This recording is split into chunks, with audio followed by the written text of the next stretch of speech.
Hello everyone. This presentation is by Dhruv Gupta of BLLB first year on the topic Electoral Reforms in India.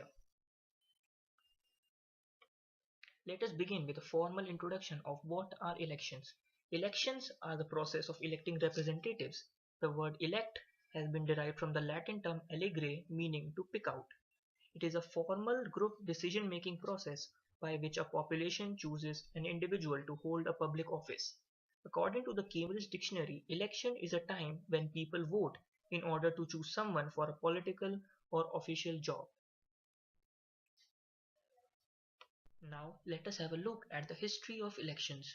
Traces of election can be found in ancient Rome, ancient Greece, and throughout the medieval period. In India, the earliest trace of elections can be seen in the Vedic period, where the Raja of a Gan was elected by the Gan people. Traces in the medieval period include election of the Pala king Gopala and the system of Kudavoloi seen in the Chola Empire. The modern concept of elections, however, evolved around the 17th century when idea of representative government took hold in North America and Europe. Now let us have a look at the process of elections in India. India, being a federal state, has governments at the center and the state level. Similarly, there are two legislatures for which elections take place, central and state. Central legislature includes the Lok Sabha and the Rajya Sabha. Members of the Lok Sabha are directly elected by the people, while those of the Rajya Sabha are indirectly elected. State legislatures include Vidhan Sabha and Vidhan Parishad. Vidhan Sabha being an equivalent of the Lok Sabha, the members are directly elected. Vidhan Parishad being an equivalent of the Rajya Sabha, the members are elected by local bodies, legislative assemblies, graduates, etc. The third tier of the legislative mechanism, the Panchayati Raj, gained prominence after the 73rd Amendment of the Indian Constitution in 1993. Elections to the local bodies and various other institutions across the Panchayati Raj are directly done by the people. Now let us look at electoral reforms in India. Elections, as they hold such high value, need to be conducted in the most efficient way to ascertain that the voice of the people reach the upper corridors of the governing mechanism. Elections are governed by the Representation of Peoples Act 1951 and the Election Commission. The electoral reforms that have taken place in India can be divided into three phases: reforms before 2000s, reform post 2000s, and the reforms in the past few years. Now let us have a look at some reforms that happened before the 2000s. First was the lowering of voting age from 21 years to 18 years, which was done by the 61st Amendment of 1988.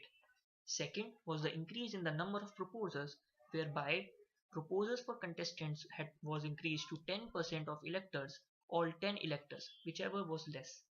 Third was the use of electronic voting machines or EVMs, which were first used in the 1998 during the state elections of Rajasthan, Madhya Pradesh and Delhi.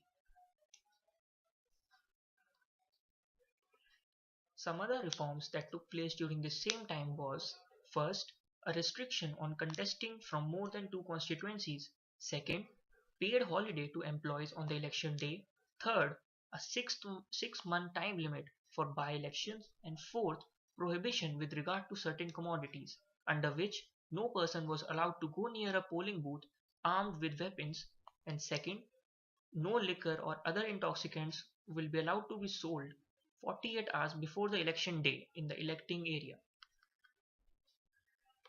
Some reforms that took place after the 2000s include: first, a prohibition on conducting and publishing of exit polls during notified period, which shall be punishable with imprisonment up to 2 years or fine or both; a ceiling on election expenditure with division between bigger states and smaller states; third, voting through postal ballot was allowed to a certain class of people like government servants, etc. Voting rights to citizens abroad who had not gained citizenship of any other country was also allowed.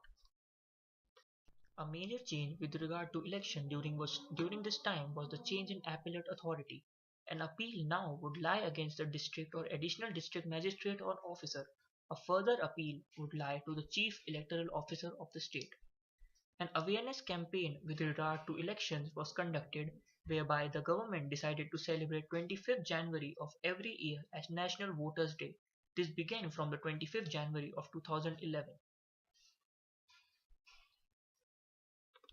In the past few years, major electoral reforms have taken place through the Supreme Court judgments.